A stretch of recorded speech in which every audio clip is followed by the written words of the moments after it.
And with the election just 3 days away, it can feel impossible to navigate tense conversations with family and friends about the presidential candidates and, of course, the future of this country.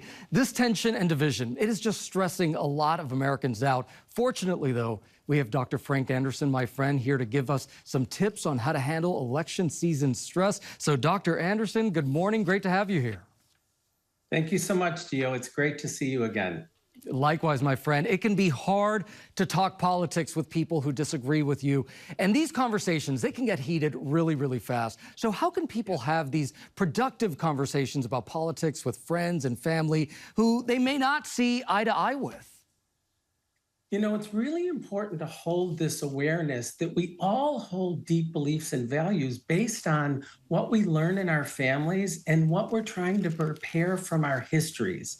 So when we hold that awareness, we want to differentiate who these people are from what they believe. And when we're trying to have a difficult conversation with somebody, listening is so much more important than convincing. You know, when somebody feels heard and validated, they're so much more likely to be open to listening to you. So I say, listen first. Don't agree. Don't disagree, just listen. It'll have a huge impact on the kind of relationships we can have with people who have different views.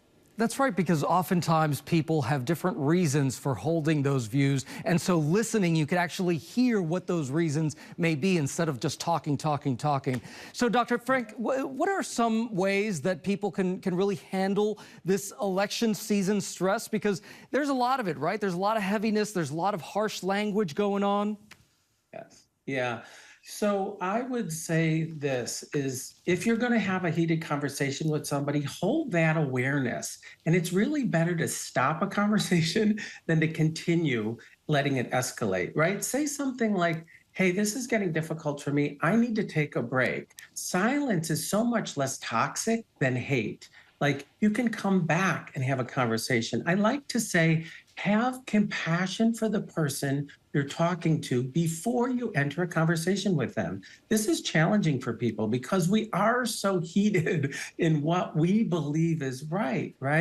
And it's also important to know from my perspective, Gio, that each side, regardless of what side you're on, genuinely has a desire to help.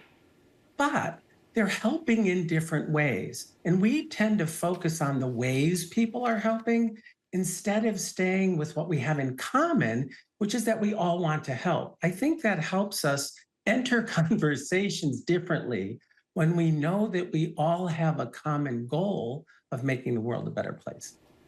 And, you know, a lot of people, obviously, when you look at the polls, 50-50, right? I mean, it's so split. So a lot of people will inevitably be unhappy with the outcome of the election. So how can people prepare to accept either outcome and maintain those healthy relationships with people who still feel differently?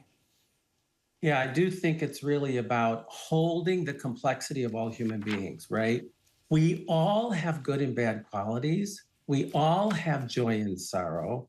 And what we tend to do is when somebody doesn't agree with our view, we hold on to the positive within ourselves and we push the negative onto them. And I'm saying if we can hold the complexity of all of us, then we have a much better chance of joining. The political divide is around othering. And I'm saying, let's join with what we have in common. I've had several people tell me about people unfriending them, not talking to family members anymore. We're losing relationship and connection because of different views and beliefs. And I think in order for this world to heal, we need to do it differently. And we need to join with what we have in common. And we're all lonely.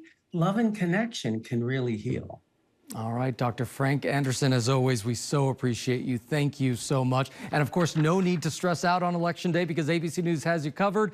We'll be here all day and night right here on ABC News Live with extended coverage on Tuesday.